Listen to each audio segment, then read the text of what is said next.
이 시간은 성경책을 함께 읽는 시간입니다. 누가복음 15장 20절에서 23절 신약성경 121쪽에 나와 있습니다. 성경이 없으시거나 오늘 처음 오신 분들은 자막을 보시고 같이 읽어주시면 되겠습니다. 누가복음 15장 20절에서 23절 신약 121면입니다. 저와 여러분이 까만 글씨는 제가, 파란 글씨는 여러분이 읽어주시면 되겠습니다. 이에 일어나서 아버지께로 돌아가니라. 아직도 거리가 먼데 아버지가 그를 보고 측은히 여겨 달려가 목을 안고 입을 맞추니 아들이 이르되 아버지가 내가 하늘과 아버지께 죄를 지었사오니 지금부터는 아버지의 아들이라 이끌음을 감당하지 못하겠나이다 하나. 아버지는 종들에게 이르되 제일 좋은 옷을 내어다가 입히고 손에 가락지를 끼우고 발에 신을 신기라. 그리고 살찐 송아지를 끌어다가 잡으라. 우리가 먹고 즐기자. 아멘. 옆 사람을 이렇게 축복합니다. 하나님이 우리 성도님을 너무 사랑하십니다. 잘 될 겁니다. 할렐루야. 오늘은 누가복음 15장 말씀 가지고 돌아가면 됩니다. 한번 따라합시다. 돌아가면 됩니다.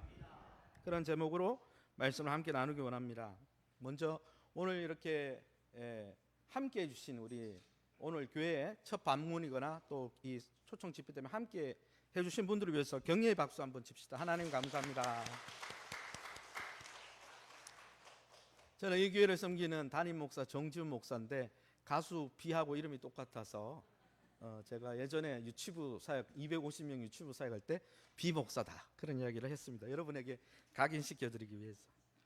오늘 본문은 교회 안팎에서 아주 유명한 본문입니다. 탕자 비유라고 한 번쯤은 교회 가보시면 들어보실 비유죠. 그런데 여러분, 오늘 우리는 이 말씀 앞에서 우리가 영적으로 바로 서 있는지를 좀 돌아볼 필요가 있을 것 같아요. 많이 들었으니까 당연하지가 아니라. 왜냐하면 많은 사람들이 교회 안에 있는 사람이나 교회 밖에 있는 사람들이나 진정한 신앙의 세계, 믿음의 세계로 진입하지 못하고 교회 주위만 뱅뱅 도는 분들이 꽤 많이 있기 때문이에요. 그래서 나도 그 말씀 들어봤는데 그런데 신앙생활은 사실 안 하고 있는 거죠. 왜 그렇습니까? 제 생각컨대 세 가지 마음의 장애 때문에 교회는 와도 또 교회를 가끔 방문해도 예수님을 만나지 못하는 세 가지 이유가 있는 것 같아요. 첫 번째는 교회를 오래 다닌 분들 중에 모태신앙처럼 종교적인 익숙함을 신앙으로 착각하는 분들이 있습니다. 여러분, 현대 아산병원 가보셨어요? 큰 병원이죠. 방문하기도 쉽지 않습니다. 예약을 해도 잘 만나주지 않아요. 근데 서울 아산병원처럼 큰 병원에 가는 이유가 뭡니까? 가는 이유는 사실 병 고치러 가요. 뭡니까? 지도 교수님, 지도 의사 만나가지고 병을 고치기 위해 가죠. 그런데 내가 병원에 병 고치러 갔는데 아산병원처럼 큰 병원에 가면은 쾌적한 카페에 여러 쇼핑할 시설들이 있거든요. 밑에 가보면. 그래가지고 병원에 가긴 갔는데 병원에 가서 그 교수님 만나서 병원 안 고치고 카페에서 차 한잔하고 편의 시설만 이용하다가 돌아간다면 어떨까요? 사실 진짜 목적인 치료는 전혀 맛보지 못하는 것이죠. 그와 같이 교회 생활도 마찬가지입니다. 어릴 때부터 교회를 오래 다녀서 성경 지식이 풍부하고 교회 문화와 예배 문화가 편안할 수 있습니다. 그러나 여러분, 만약 우리가 이런 종교적인 습관과 봉사나 여기에만 익숙해 있다면, 그리고 예수님을 주인으로 만나지 못했다면, 여러분, 그것은 아까 병원 갔다가 카페만 들르고 오는 거나 똑같은 거예요. 여러분, 익숙함이 신앙이 아닙니다. 두 번째는 여러분, 신앙을 갖기 위해서 갖고 싶은데 장애가 되는 게 또 두 번째는 뭐냐? 익숙한 걸 신앙으로 착각하는 분들이 계시는 반면에 두 번째는 교회 다니는 사람들에게 상처받았다. 특별히 목사님, 장로님, 권사님, 중직들이 많이 상처를 준다 이런 이야기를 해요. 그래서 뭐라고 합니까? 교회 안의 위선과 실망 때문에 나는 교회 다니는 사람도 싫고 예수도 믿기 싫다. 이렇게 고개를 돌려버리는 분들이 있죠. 아픔은 참 이해합니다. 저도 교회 대표로서 너무 죄송하게 생각합니다. 제가 성도님들 잘 양육해서 성화되어서 상처를 안 줘야 되는데, 저를 포함해서 그렇지 못한 것 좀 죄송하게 생각합니다. 그러나 여러분 한번 생각해 보세요. 어떤 친구가 전자공학과, 그래서 앞으로 IT 기업을 취직하고 싶어서 공대에 진학하고 싶은데 수학 선생님이 너무 싫은 거예요. 그래서 수학 자체를 포기했어. 수포자가 되었어. 그러면 여러분 누가 손해입니까? 예, 선생님이 미운 것과 내 미래를 위해 수학을 공부하는 것은 별개의 문제예요. 그런데 만약 수학 선생님 때문에 놓아버리면요, 손해보는 건 자기 자신이에요. 그래서 영국의 유명한 속담이 있잖아요. 목욕물과 함께 어린아이를 버리지 말라. 영국은요, 목욕을 어른부터 하거든요. 한 탕에. 그럼 나중에 구조물이 되겠죠. 마지막에 씻을 때 아이를 씻어요. 그런데 그 아이가 있는지 모르고 구조물이라고 아이까지 버리면 되겠습니까? 안 되잖아요. 세 번째는 어떤 것 때문에 신앙을 못 갖냐 살펴보니까, 우리가 만나는 인생의 고난 때문에 하나님이 어딨냐? 하나님이 정말 살아계시면 어떻게 내게 이런 일이 일어날 수 있냐? 이런 분들이 또 신앙을 못 갖더라고요. 그러나 여러분, 우리의 인생이 꼬이고 힘든 진짜 이유는 어려운 환경 때문이 아니라 하나님과의 관계가 깨어져서 하나님으로부터 공급을 받지 못하고 있기 때문이라고 성경이 말하고 있거든요. 사실 여러분, 우리를 지으신 하나님과의 관계가 파괴된 상태에서 세상의 돈과 권력과 명예와 쾌락으로 채운다 한들 그 빈속이 채워지지 않는다는 거죠. 저는 그래서 오늘 이 기독교 복음에 대해서 여러분에게 소개하면서 정말 교회를 왜 다니는가? 신앙생활이 뭔가? 그래서 소개해드리면서 이 기쁨을 같이 나누었으면 좋겠다, 그런 생각으로 여러분에게 권면을 드리려고 합니다. 그러면 기독교가 믿는 복음, 기쁜 소식이란 무엇입니까? 첫 번째 대지는요, 하나님이요, 이 세상을 완벽하게 만드시고 하나님 안에서 공급하셔서 우리가 풍성한 삶을 살도록 원래 창조하셨다는 거예요. 이보다 좋을 순 없게 창조하셨다는 것이죠. 그래서 오늘 본문은 이 예수님의 말씀은 이렇게 시작됩니다. 누가복음 15장 11절 제가 읽어보겠습니다. 또 이르시되 어떤 사람에게 두 아들이 있는데, 이야기를 비유로 들었어요. 이 성경에 나오는 전체 이야기를. 두 아들이 있었습니다. 근데 이 둘째 아들이 나중에 가출하거든요.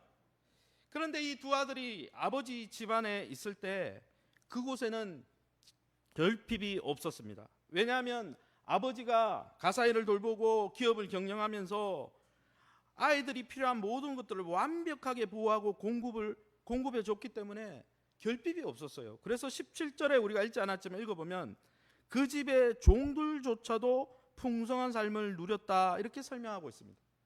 아들들은 얼마나 풍성했겠습니까? 이것이 하나님이 처음 이 세상을 만들었을 때 원래 원시 모습인 거죠.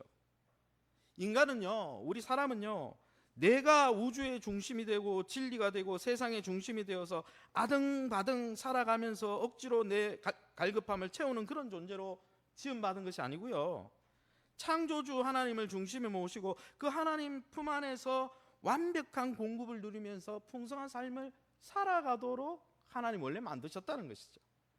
그래서 그것을 잘 묘사해 주는 구절이 있어서 함께 읽어보려고 합니다. 시편 131편 밑줄 친 부분을 저와 여러분이 한 목소리로 함께 읽어보겠습니다. 내가 큰 일과 감당하지 못할 놀라운 일을 하려고 힘쓰지 아니하나이다. 실로 내가 내 영혼으로 고요하고 평온하게 하기를 젖된 아기가 그의 어머니 품에 있음 같게 하였나니 내 영혼이 젖된 아이와 같도다. 이스라엘아, 지금부터 영원까지 여호와를 바랄지어다.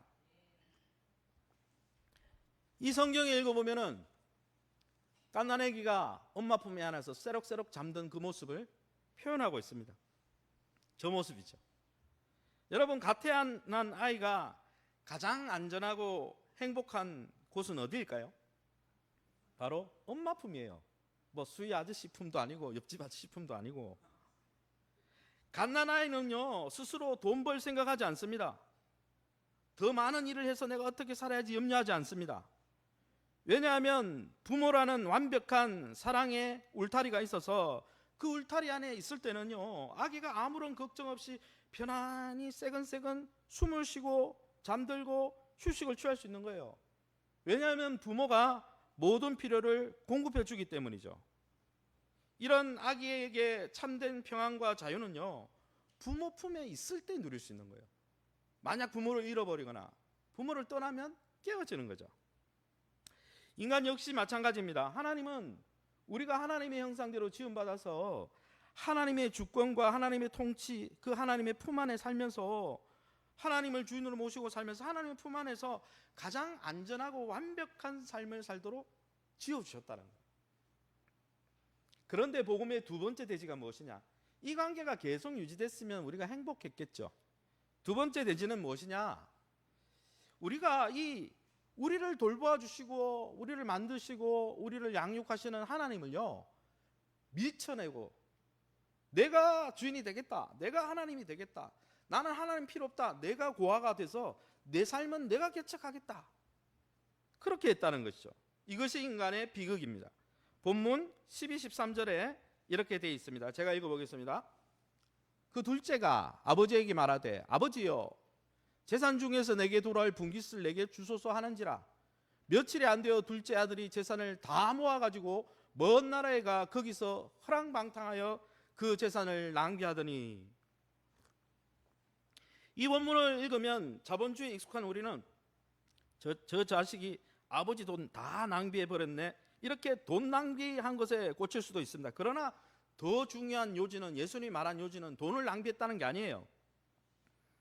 아버지의 돌봄을 거부하고 내 인생은 내 것이야 하고 아버지를 변두리로 밀어버리고 어떻게 했어요? 둘째 아들이 가산을 다 챙겨서 다 모아가지고 먼 나라, 아버지 품을 떠나 살았다는 것이죠. 지독한 자기 중심성의 시작입니다. 성경이 말하는 죄가 바로 이것이에요. 도둑질하거나 살인한 것이 죄이긴 하지만 그것은 죄의 열매일 뿐이고, 죄의 근본 뿌리는 뭐냐?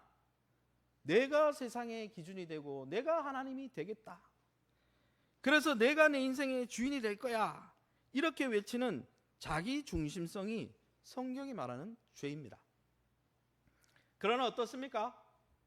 아버지의 품을 떠나고 엄마 품을 떠난 아이가 스스로 잘 지킬 수 있을까요? 자기가 세상의 기준이 되어서 살면 자신의 삶을 완벽하게 통제하고 정말 평안하게 살 수 있습니까? 그렇지 않다는 게 우리 인생 아니겠습니까? 그래서 누가복음 15장 14, 16절에 비유에 이렇게 되어 있습니다. 아버지를 떠난 아들이 어떻게 됐습니까? 다 없앤 후 그 나라에 크게 흉년이 들어 그가 비로소 궁핍한지라 배를 채우고자 하되 주는 자가 없는지라. 돼지 사료로 쓰이는 주염 열매도 주는 사람이 없어서 배를 골말다. 설상가상이죠. 아버지 떠나서 행복한 줄 알았는데 흉년 들고 궁핍하고 먹을 것을 고민해야 되는, 생존을 고민해야 되는 그런 위기가 왔다는 것이죠.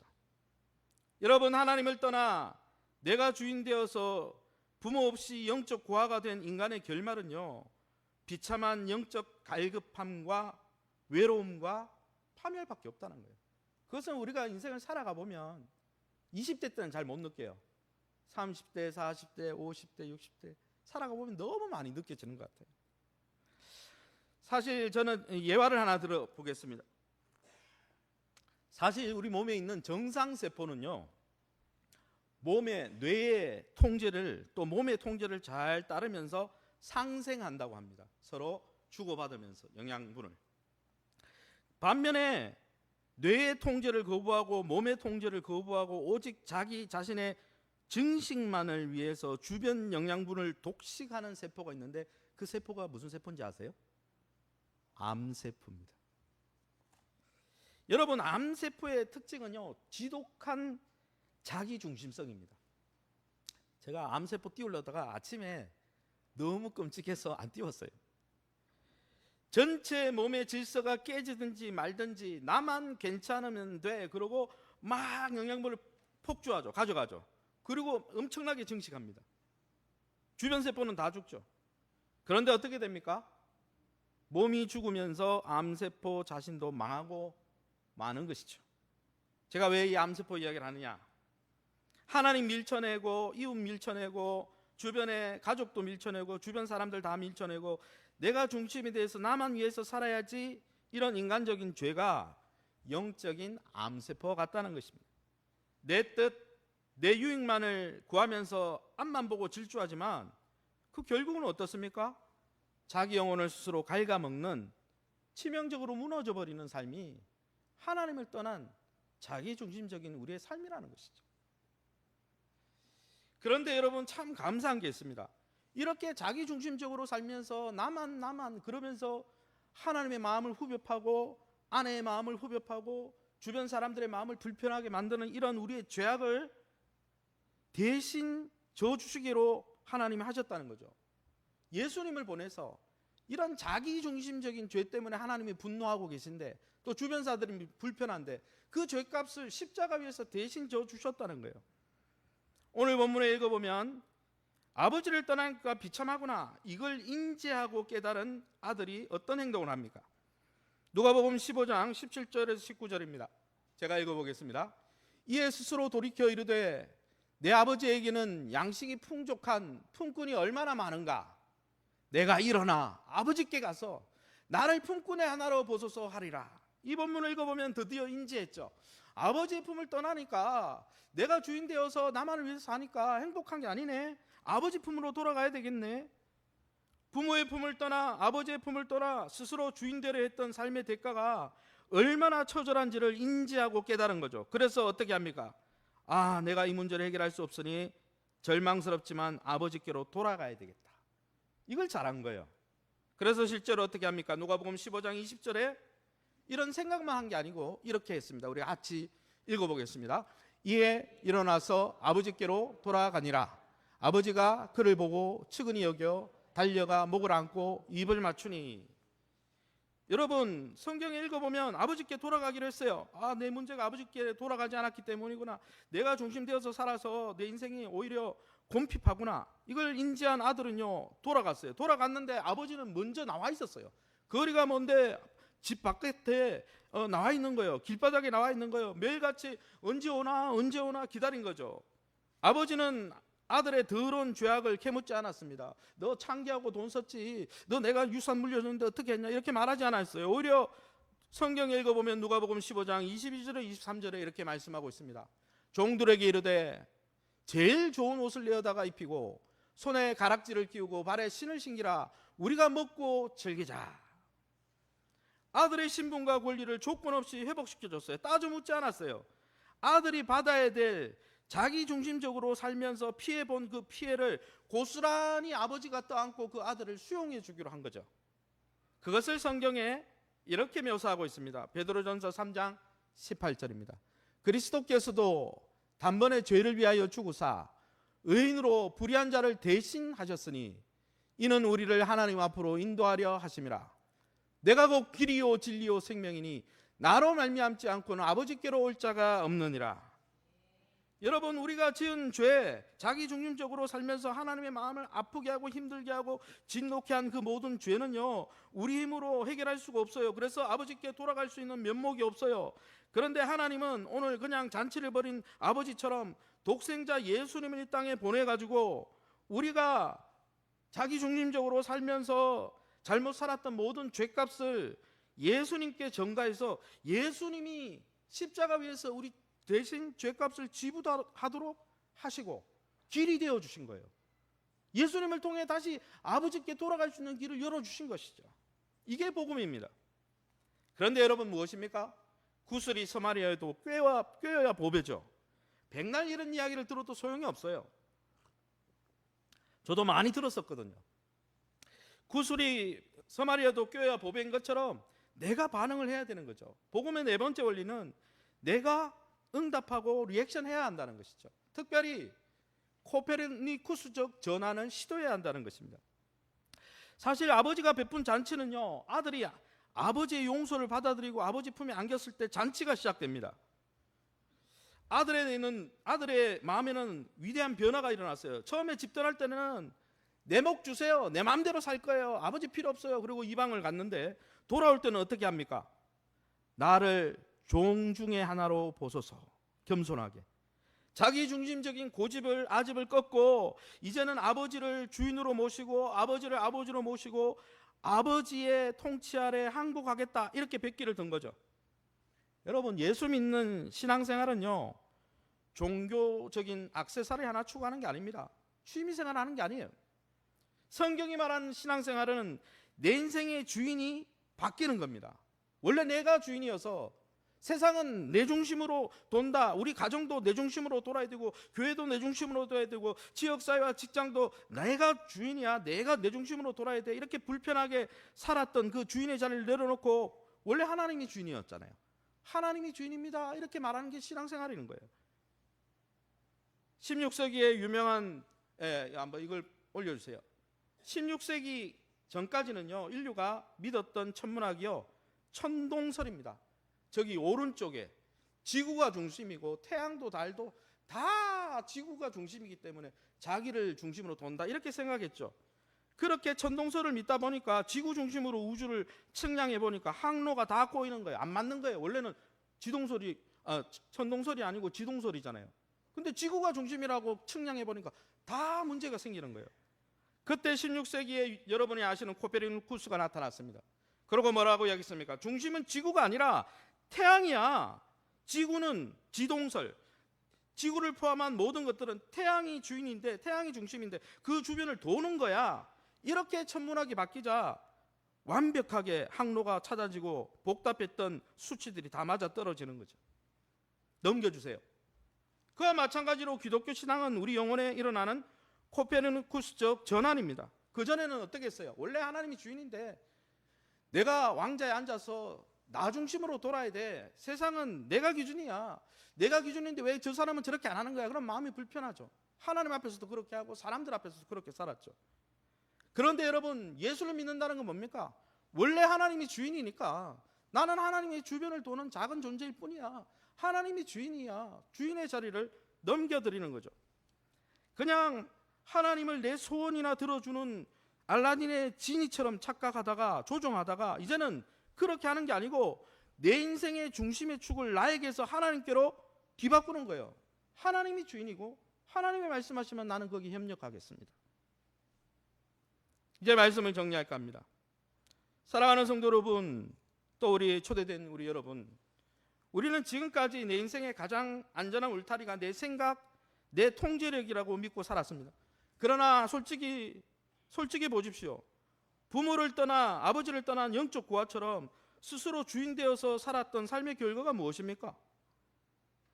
종교적인 껍데기는 가졌지만은 영혼은 메말라 가잖아요.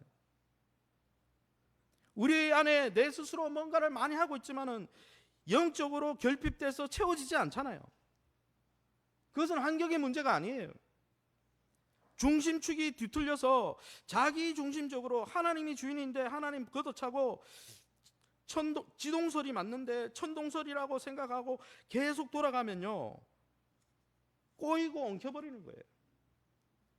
사랑하는 성도 여러분, 오늘도 하나님께서 아버지가 되셔서 여러분을 양팔을 벌리고 기다리고 계십니다. 야, 너는, 너의 주인은 나야. 너는 내 품 안에 있을 때 행복한 거야. 우리는 이 시간 선택해야 합니다. 내 인생의 코페르니쿠스적 혁명을 수용해야 하는 거죠. 내가 왕이 되어서 내가 기준이 되어서 사는 삶이 행복한 게 아니라 창조주이신 하나님이 주인이 될 때 내 삶이 정말 행복하겠구나, 이걸 듣고 선택할 때 진짜 행복을 누릴 수 있는 것입니다. 그 행복을 누리시기를 예수 이름으로 축원합니다.